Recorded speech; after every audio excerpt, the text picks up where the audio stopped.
The Blockheads, a game lost in obscurity and overshadowed by more popular titles available on mobile devices such as Clash of Clans or even games like Minecraft.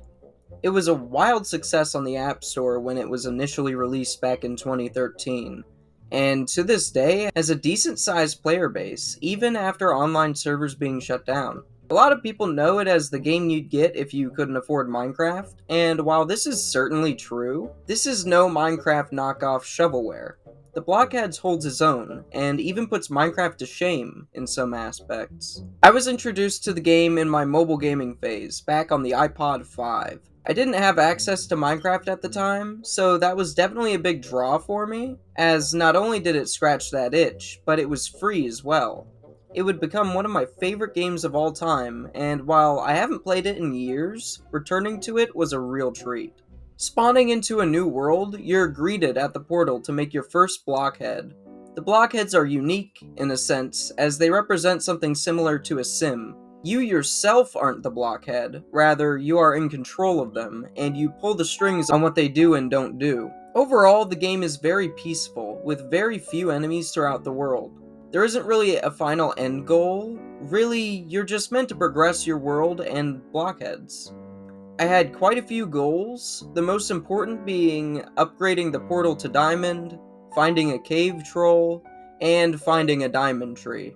All goals that would take quite a bit of time for somebody who didn't drop $60 to speed it up. This may be my only complaint with the game, but since it is free, you probably figured there would be some kind of a catch. When crafting items, it takes your blockhead a certain amount of time to complete. This process can be completely skipped for a price. This is where time crystals come in, the game's premium currency.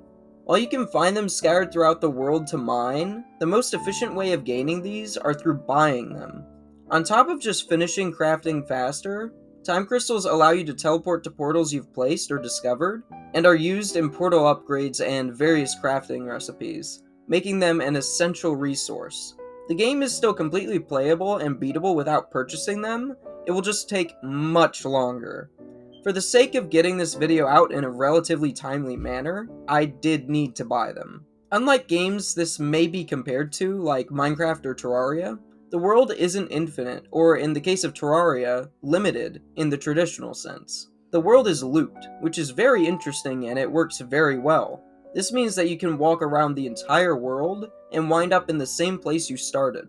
There are no invisible borders or edges of the world to stop you, and it's completely seamless. This makes exploration very pleasant, and along the way, you'll find the 4 poles, north, south, east, and west, which each have a unique piece of clothing that grants the blockhead wearing it a special ability, such as your hunger always being full. While the game really lacks in the enemy department, and this does make the game very peaceful, you do have to worry about keeping your blockheads fed, well rested, and shielding them from the weather.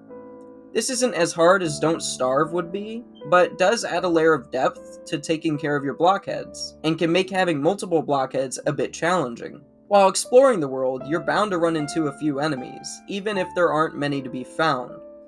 There are 4 in the game: the gorilla, which hides in trees, the scorpion, which spawns in deserts, the shark, which spawns in the oceans, and the cave troll, which are found very rarely near the center of the world.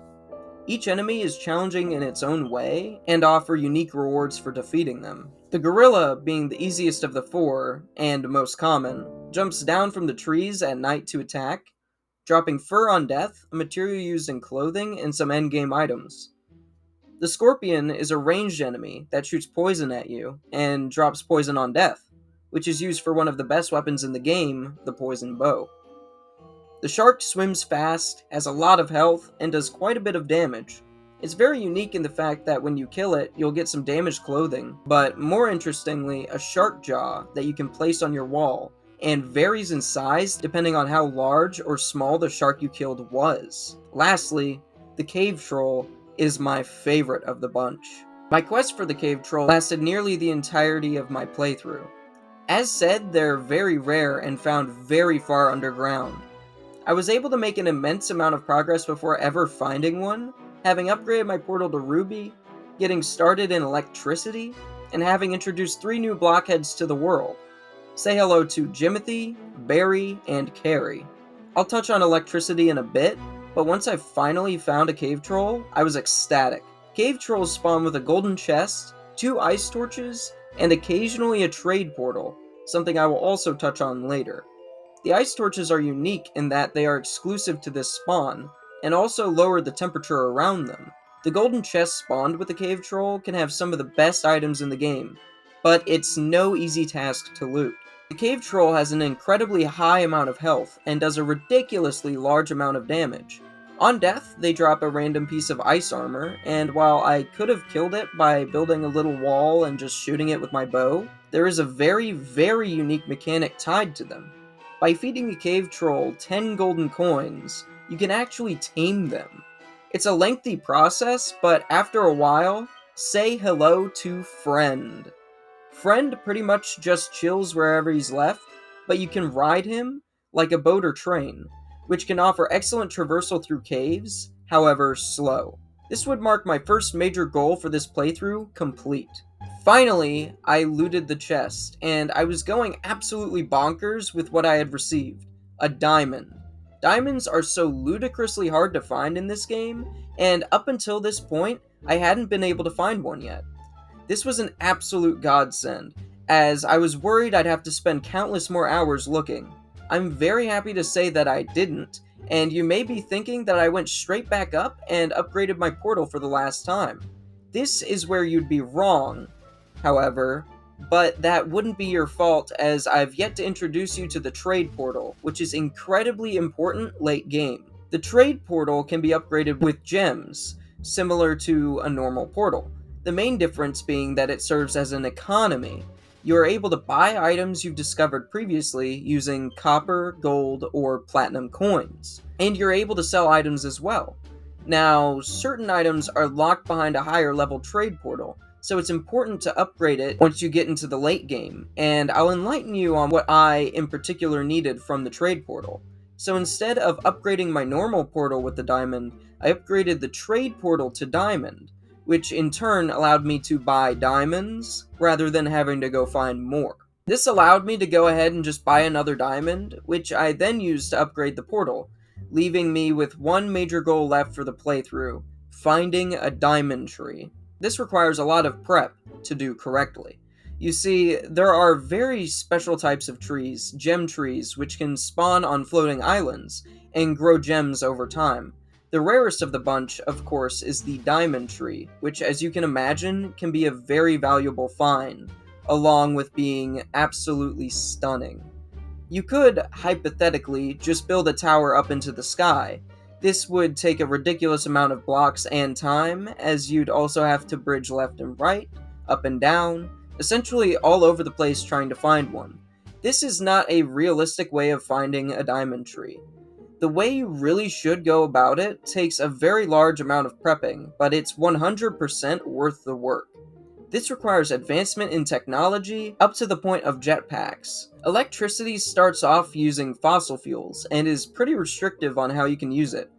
It's mostly used for early electric crafting tables, but you'll eventually progress to the point where you can use a steam generator and a flywheel to store the electricity, along with wiring it to let it travel to the crafting tables. Once you can store energy in the flywheel, that's when things really start to take off, and past that you move on to solar energy, using solar panels. Solar panels gather energy much slower than converting coal. However, it's an excellent bit of extra energy that doesn't require any extra materials after being made. After getting my first few solar panels, I set up an elevator, which is by far my favorite use of electricity in the game. Remember when I mentioned that the Blockheads one-ups Minecraft in some ways? The biggest way is copper. In Minecraft, copper is a mostly useless item, whereas in the Blockheads, it's used in everything, especially technology. You'll need plenty of copper for all of the electricity-based items, along with copper wires to make it all function. After progressing so far, it's finally time to start working on the jetpack. The jetpack is the most expensive item in the game to create, and the most complicated at that.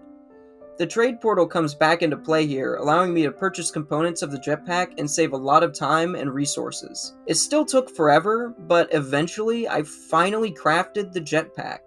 We are also introduced to Blockhead number 5, Say Hello to Jessica. Now having the jetpack, the task is simple. Soar the skies in search of a diamond tree. This would prove to take far less time than finding a cave troll, but if you take into account the time it took to prep, which realistically was my entire playthrough so far, it took the longest of all the goals to complete. It didn't take too long after starting the search, and I was greeted with an absolutely beautiful and profitable tree. There are other goals to complete in the game from here. While this was the end of my Blockheads journey, to some, the goals I set would never even be considered. I didn't even touch armor in the game, and while I set up a train station, I never got any further than just that. Since there's no boss, no definitive end or goal to achieve, it's really left up to your imagination what to do or what to strive for. And that, paired with the game's incredibly robust catalog of items and mechanics, makes this game a truly magical experience. I'd love to hear your personal experience with the Blockheads, your favorite parts and memories. It was genuinely fun returning to the game, and it's unfortunate that it will forever be in Minecraft's shadow despite doing so much so well. Thank you so much for watching, please have a great rest of your day, and I'll see you next time. Bye.